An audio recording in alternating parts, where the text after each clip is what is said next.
How was the movie? It was amazing. Yeah. And she's crying. Oh my god. So good. Yeah. Was it sad? More than sad. More than sad? Did you enjoy it? Yeah. How did you feel the ending?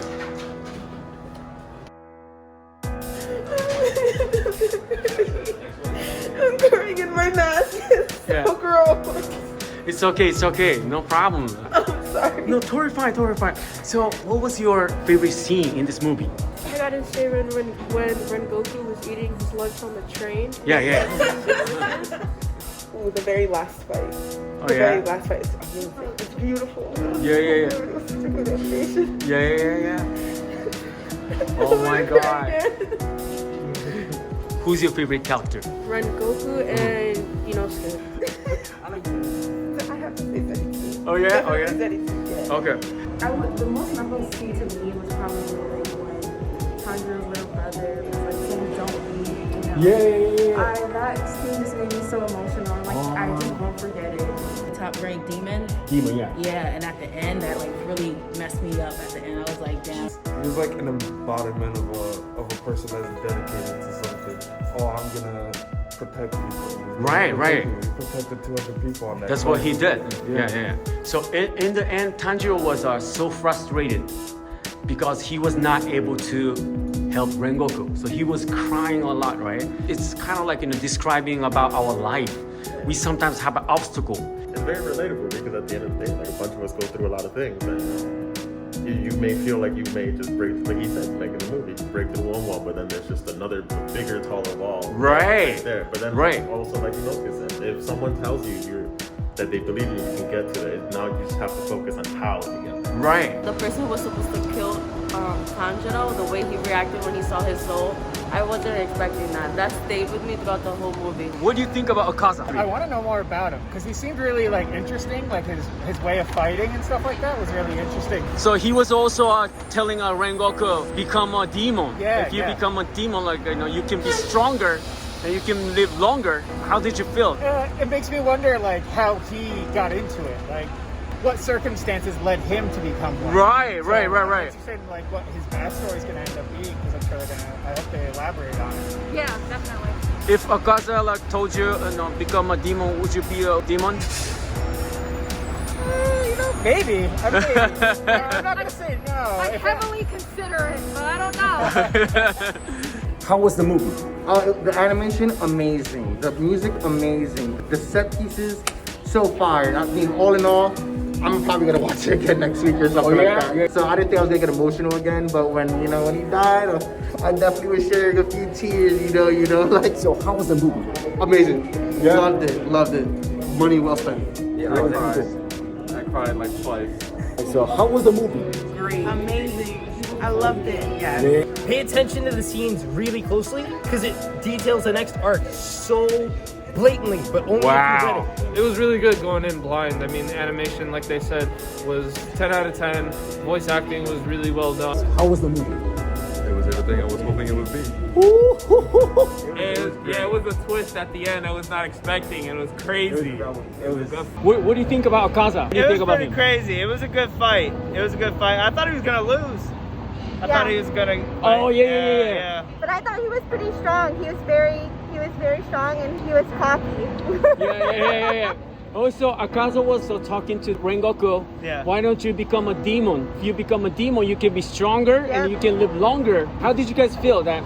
I think that some people think, maybe he should have taken it, maybe he should have been a demon, but that goes against his whole character. That was his whole thing, He had pride in being a human and all the emotions and everything that comes with it, and he'd lose all of his humanity if he did. Right. In the end, Tanjiro was so frustrated because he was not able to help Rengoku, right? He felt inhibited to be able to do anything. He felt useless. In a sense, So he said even he overcome obstacle another big wall or problem will come again and over. So I feel like that is telling about also our life too. We also have an obstacle there's in our always life, obstacles right? that we could deal with in our life. At that given time, we feel helpless, like we can't do nothing about it. But you know, there's always something that shows us the way, you know. Right. Whether we see it or not. Yeah. True. It's gotta be some of the Zenitsu moments. yeah. Dreaming and stuff. True. The guy was coming for his core. Funny scene. Oh, when they was in the train, I could teach you guys. And they was around like, oh yeah, they was around. I remember that part. Yeah. They were so excited. Yeah, exactly. Probably Zenitsu with his dream in the train. Probably that one.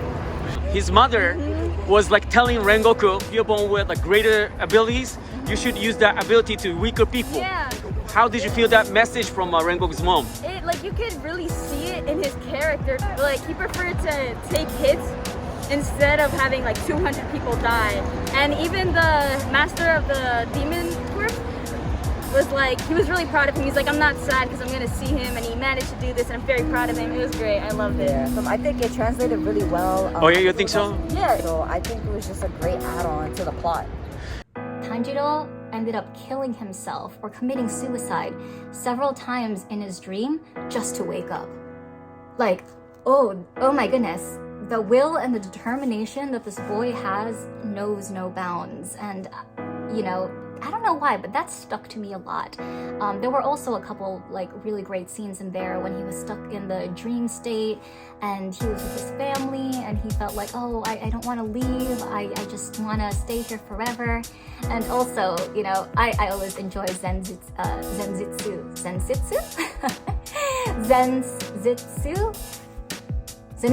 Oh my goodness. Zenitsu's dream state. He's always a great character. What was your favorite scene? I think we both know my favorite scene was tasty. His stoic face, he's just looking straight ahead. Tasty.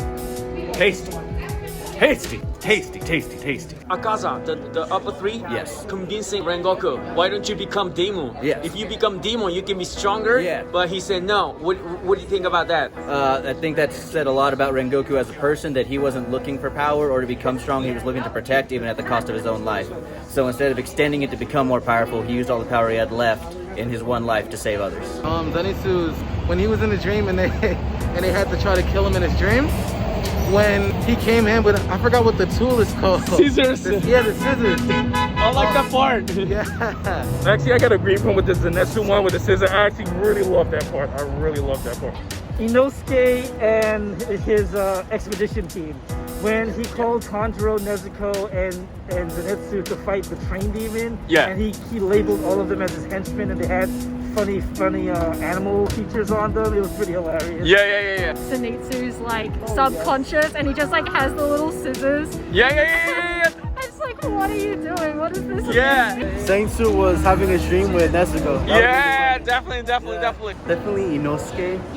When Tanjiro's trying to, you know, talk with him and try to make him feel like he's the leader of the group and he's always trying to be in charge. Tanjiro's, he's just dealing with Inosuke like, all right, buddy. Yeah. You're in charge. Yeah. After Rengoku passed away, he said, as soon as master one thing, he find another big wall. We also have the same problem in our life too. Yeah. What do you think about that message from Tanjiro? I think it was a very relatable message that people can relate to. True, like, once true. you overcome one barrier, you sometimes have to go through another. Yeah. I agree. I felt that because the other day I'm just like, damn, I woke up, so. How did you feel like, you know, when Akaza showed up? Oh man, you know, it was shocking. And upper 3 is here after they just took out lower 1. And, you know, just like, I guess knowing the fact that you could see Rengoku was a little weaker than him. How did you feel the ending? The ending? Yeah. It's incredibly sad. It's like, it's how I expected because I read the manga, so Yeah. I seen it. But seeing this, how it all came together, how it went out, perfect. Production, great. Just like, went really well. Did you cry? A little bit. Really empowering. He's a nice guy. True. Rengoku's mom was telling him that if you're born stronger than other like weaker people, you must help weaker people. How did you feel that in a message from his mom? As in, basically, you can say, if you have the knowledge to teach people, and whoever don't have the knowledge, teach them so they can know about the things that they don't. Yeah. In the end, Tanjiro was so frustrated because he was not able to help Rengoku. He was not able to move, and he said, as soon as master one thing, he find the big wall. We also have the same problem, same situation in our life too. It's kind of like you have a goal, Yeah. and it's like once you complete that goal, there's something else that you also got to complete to get further in. So it's like I understand how he feels. Totally. Do you think like Japanese animes teach you something? Yeah, they have hidden messages in it. They teach you a lot of things. Nice, honestly, nice, teach you a lot about life and being humble. Yeah. Teaches you a lot. That's why I like watching it. Cool.